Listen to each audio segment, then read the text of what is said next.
शुरू करते हैं भगवत गीता का आखिरी अध्याय, अध्याय 18वां, मोक्ष संन्यास योग। ऐसा ज्ञान जिसके बाद और कुछ भी नहीं जानना होता, इसी ज्ञान को इस आखिरी अध्याय में भगवान कृष्ण बता रहे हैं मोक्ष संन्यास योग के रूप में। इसकी शुरुआत होती है अर्जुन के सवालों से। अर्जुन कहते हैं, हे वासुदेव, मैं संन्यास और त्याग के तत्व को पृथक पृथक जानना चाहता हूं। संन्यास और त्याग सुनने में एक जैसे लगते हैं, लेकिन अलग हैं। कैसे अलग हैं, यही अर्जुन जानना चाहता है। इसी का उत्तर देते हुए श्री कृष्ण कहते हैं, कितने ही बुद्धिमान लोग अपने काम करने वाले कर्मों को छोड़ने को, यानी कि सांसारिक जीवन में नौकरी करना, विवाह करना, धन कमाना आदि के त्याग को ही संन्यास मानते हैं। कुछ दूसरे बुद्धिमान लोग सब कर्मों के फल के त्याग को त्याग मानते हैं। कर्मों के फल के त्याग से यहां मतलब हुआ कि इस लोक और परलोक की संपूर्ण कामनाओं का त्याग। बुद्धिमानों में दो मान्यता होती है दोस्तों। एक के अनुसार अपने सांसारिक जीवन को मानसिक और शारीरिक रूप से पूरी तरह त्याग देना ही संन्यास है, और दूसरी मान्यता कहती है कि अपना सब कुछ करते हुए अपने कर्मों के फल को त्याग देना ही त्याग है। अब भगवत गीता का आखिरी अध्याय, अध्याय 18, भाग 2 अब शुरू करता हूं। कृष्ण अर्जुन से कहते हैं, कई बड़े बड़े विद्वान ऐसा मानते हैं कि कर्म खुद ही दोष युक्त है, इसलिए त्यागने के योग्य है। मतलब कोई भी कैसा भी कर्म हो तो उसमें दोष तो होगा ही, इसलिए हर कर्म त्याग देने के ही लायक है। जबकि कई दूसरे विद्वान का ऐसा कहना है कि यज्ञ, दान और तप जैसे कर्म त्यागने योग्य नहीं है। यज्ञ, दान और तप से तो परमात्मा का रास्ता खुलता है, इन्हीं को त्याग देंगे तो भगवान तक कैसे पहुंचेंगे।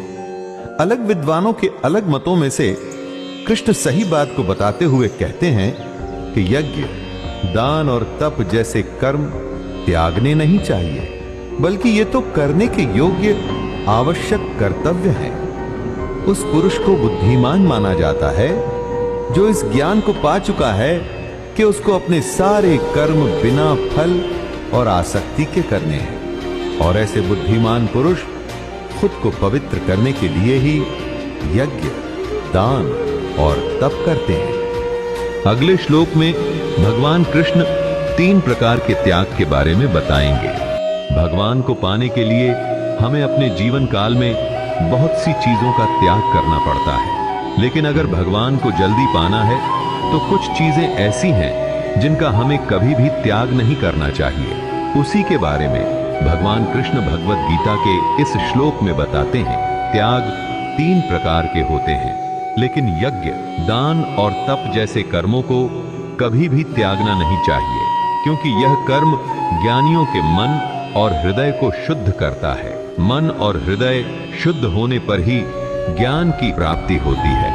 यज्ञ का अर्थ होता है अपनी किसी श्रेष्ठ वस्तु को, जैसे कि अपने धन दौलत को, या अपनी किसी विशिष्ट भावना को, या अपनी किसी तीव्र कामना को भी परमात्मा के चरणों में समर्पण कर देना, इसी को यज्ञ कहते हैं। अपनी प्रिय वस्तु की कुर्बानी, यही यज्ञ की मूल भावना है। यज्ञ लोक कल्याण के लिए और भगवान की आराधना के लिए किया जाता है, और जब यज्ञ, दान और तप जैसे कर्मों को अनासक्त रहकर और फलों का त्याग करके निस्वार्थ भाव से किया जाता है, तो कृष्ण के अनुसार वह सर्वश्रेष्ठ होता है।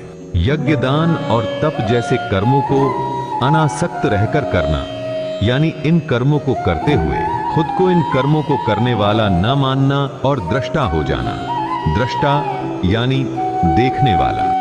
अगर भगवान को पाना है या मोक्ष पाना है तो अपने घर को त्यागना होगा, अपने परिवार और अपने माता पिता को भी त्यागना होगा, अपने धन संपत्ति को भी त्यागना होगा। ऐसा अक्सर आपने बहुत से लोगों को कहते सुना होगा, लेकिन भगवत गीता के अनुसार ये पूरी तरह सत्य नहीं।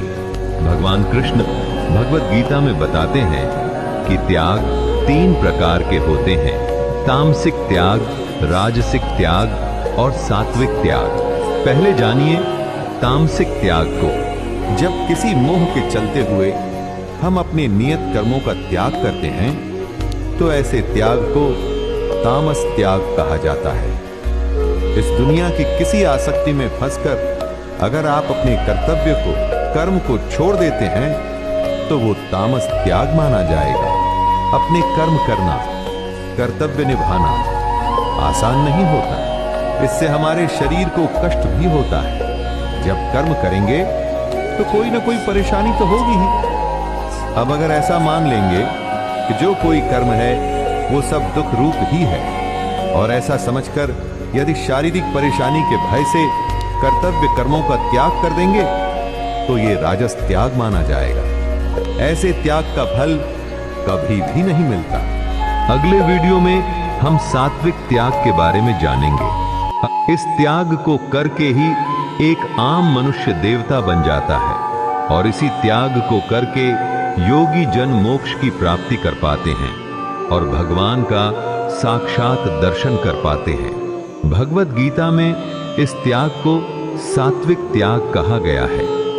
इस त्याग को करने की सही विधि भगवान कृष्ण भगवत गीता में बताते हुए कहते हैं, जब कर्मों को सिर्फ करने के लिए किया जाता है अपनी नियति मानकर, और इसी तरह कर्मों को करते हुए जब कर्म से लगाव और फल का त्याग कर दिया जाता है तो ऐसे त्याग को सात्विक त्याग कहते हैं। कर्मों से लगाव का त्याग करने के लिए साक्षी भाव का अभ्यास करना चाहिए, यानी कर्मों को करते हुए खुद को उन कर्मों को करने वाला नहीं मानना, और सभी कर्मों को ईश्वर द्वारा करवाया और किया जा रहा है ऐसा भाव रखना, और खुद को दृष्टा यानी देखने वाला जानना।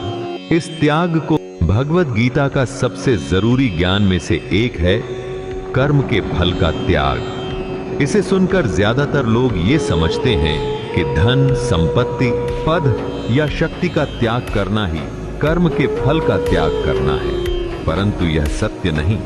वास्तव में कर्मों के फलों का त्याग कर्म के बंधन से मुक्ति के लिए किया जाता है, क्योंकि कर्म ही हमें जन्म और मरण के चक्र से बांध कर रखता है, और यही कर्म जब किसी भी तरह के फल या परिणाम की इच्छा के बिना किया जाता है तो हमें मुक्ति दिलाता है। इसी को कर्म फल का त्याग कहते हैं, लेकिन ये सबके लिए कर पाना थोड़ा मुश्किल है। इसीलिए इसे करने का एक दूसरा तरीका भी है, और वो है अपने सभी कर्म ईश्वर को समर्पण कर देना, यानी कर्मों को करते हुए खुद को उन कर्मों को करने वाला नहीं मानना, और सभी कर्मों को ईश्वर द्वारा करवाया और किया जा रहा है ऐसा भाव रखना। भगवत गीता अध्याय 18वां। कृष्ण कहते